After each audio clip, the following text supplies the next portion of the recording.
Hola, buenas tardes. Yo soy Alejandra Martínez Castillo. Bienvenidos a otro miércoles para hablar de una vida generativa. Hoy cambiamos de espacio para que no se aburran, para que se diviertan. Bueno, no sé si se diviertan. Hoy vamos a hablar de un tema delicado, profundo, que para mí siempre ha sido relevante y creo que muchas veces o lo desestimamos o pensamos que si lo sentimos nos estamos victimizando o al revés, no sabemos cómo abordarlo desde un lugar generativo.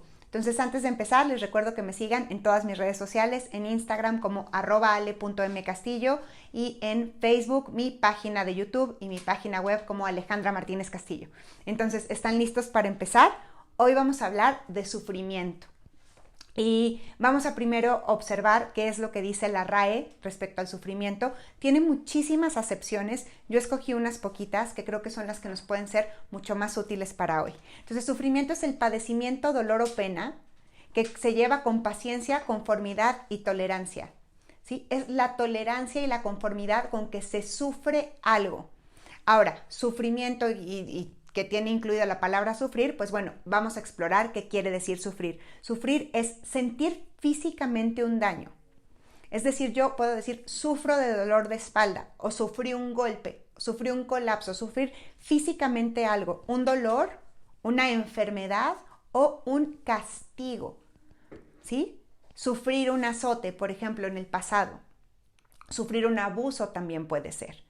Es sentir un daño moral. Ahí es donde viene el abuso también. Entonces, lo primero es sentir físicamente un daño, un dolor, una enfermedad o un castigo. Después, sentir un daño moral. El daño moral, ¿dónde viene? Viene desde la parte de la emoción y de mi interpretación de lo que es importante. Por ejemplo, puedo sufrir un abuso o puedo sufrir discriminación o descalificación.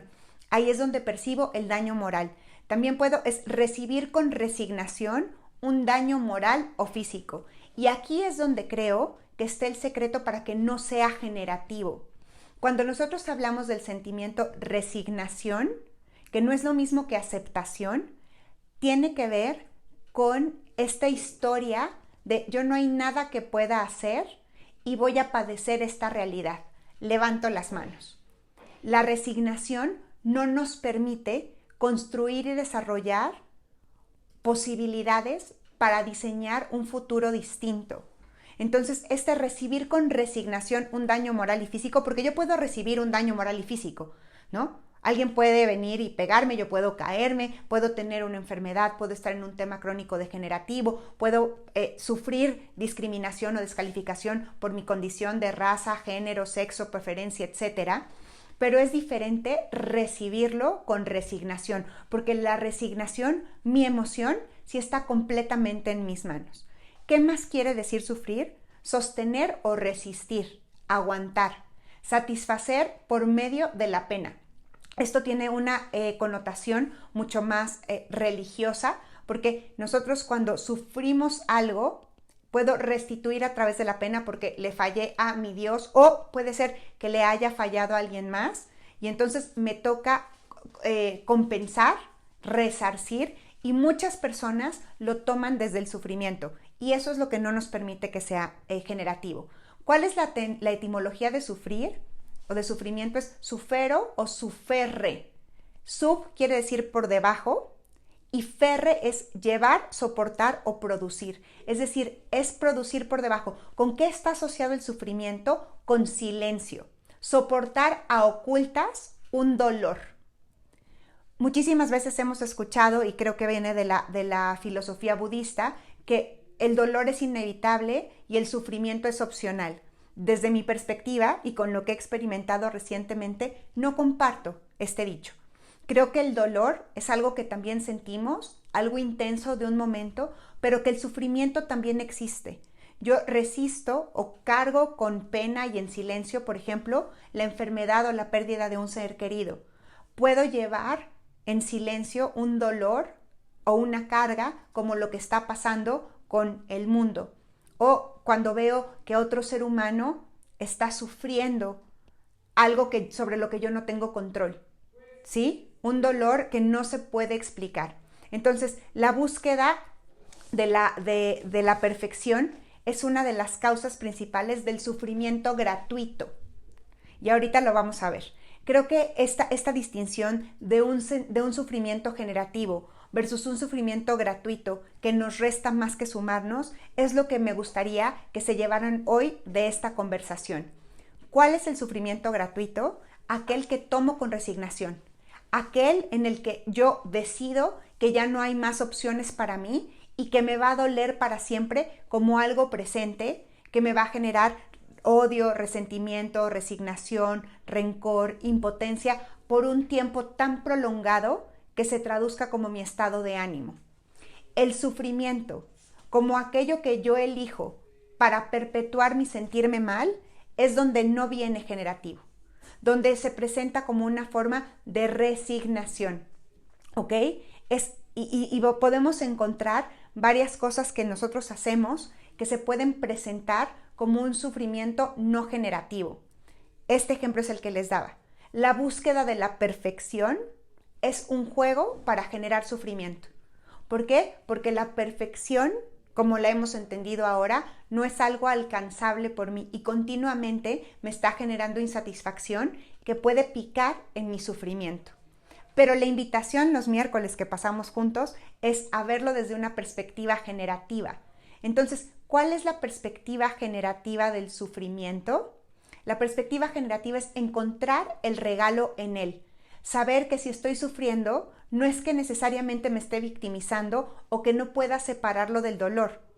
Porque si sufrir significa sentir físicamente un dolor, sostener o resistir, ¿sí?, o recibir un daño y llevar en silencio, hay un dicho que dice que la procesión se lleva por dentro, es decir, no estoy compartiendo lo mal que estoy y cuánto sufro y lloro en público, sino verdaderamente siento como esta espinita clavada en el corazón, porque a lo mejor aunque ya pasó el dolor físico intenso, construir mi vida alrededor de esta persona o de esta realidad que ya no existe, me genera un sufrimiento continuo, que es necesario, ¿sí?, que tome o que lleve con discreción, en silencio. Entonces, ¿cómo puedo transformar al sufrimiento en una interpretación generativa?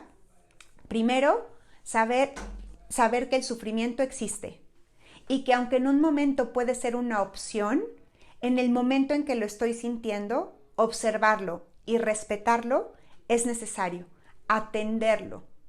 Saber que estoy sintiendo esto que estoy sintiendo y preguntarme ¿por qué es que lo sigo experimentando? Y si todavía hoy me sirve o no me sirve. Un regalo del sufrimiento es que me permite sentir un profundo respeto por la realidad.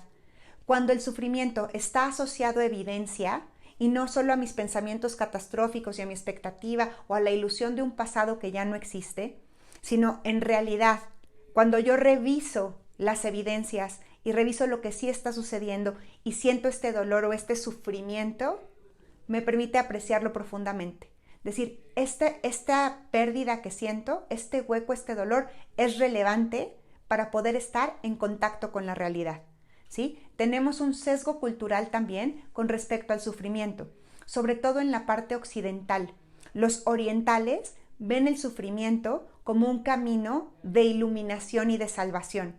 Incluso algunos occidentales, desde la parte de la religión, el sufrimiento autoinfligido era un camino para limpiar sus pecados. Yo sin duda creo que esta parte no es generativa, porque el castigo para generarnos más sufrimiento no necesariamente nos lleva a un lugar de posibilidades y de aceptación, ¿ok? Pero detrás del sufrimiento puede existir sabiduría. ¿Por qué? Porque me informa que hay algo que me importa de tal manera que nunca antes lo había visto.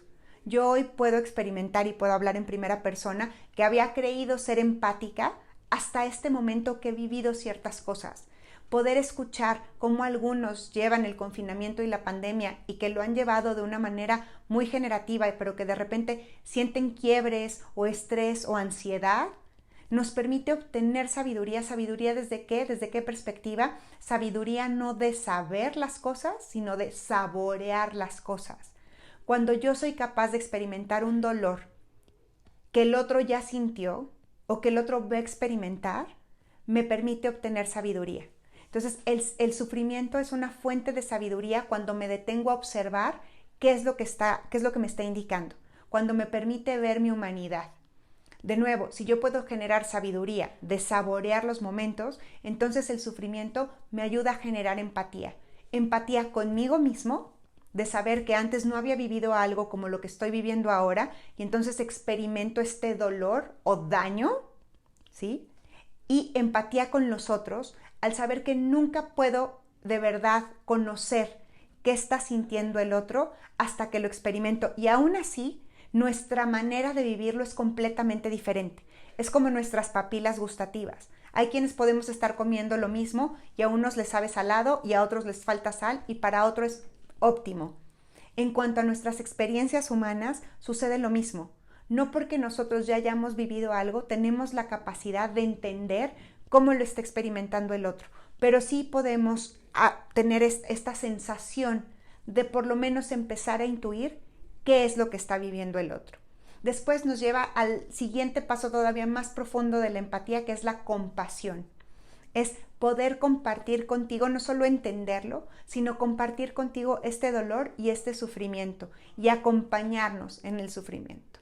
También nos da autoconocimiento. De la mano de la sabiduría, yo con el sufrimiento puedo saber qué es lo que me importa y cuál es mi umbral del dolor. Recuerden que cuando hablamos de sufrimiento, no únicamente hablamos de dolor, también hablamos de daño físico o moral. Puede ser que yo esté recibiendo un daño o percibiendo un daño que no necesariamente en un primer momento signifique dolor, pero que sí signifique este tema de estar llevando o cargando una serie de emociones por dentro, ¿ok? También me permite establecer conexión.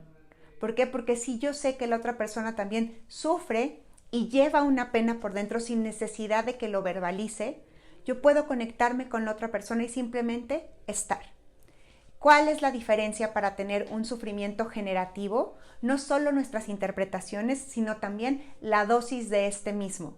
No escaparnos del sufrimiento por nuestro sesgo cultural, ni tampoco por lo que están diciendo las otras personas, porque de nuevo, desde este dicho de el dolor es presente o es permanente, no es permanente, el dolor, se me acaba de olvidar, lo dije apenas, ¿sí? El dolor es inevitable, el sufrimiento es opcional, y si nosotros llevamos esto como una creencia absoluta y un mantra, entonces también nos castigamos al momento que experimentamos sufrimiento, al momento en que llevamos una carga por dentro.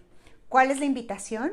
A experimentar el sufrimiento, sentarnos a hablar con él, sentirlo, si es necesario llorar, quedarnos quietos un momento, pero no resignarnos, no abordarlo desde la resignación, sino desde este espacio para generar nuevas posibilidades y para llevarme a conocerme a mí mucho mejor de lo que me había conocido antes, porque el sufrimiento es una puerta al descubrimiento, porque si nunca había sentido esto, quiere decir que nunca había experimentado algo que me lo generara.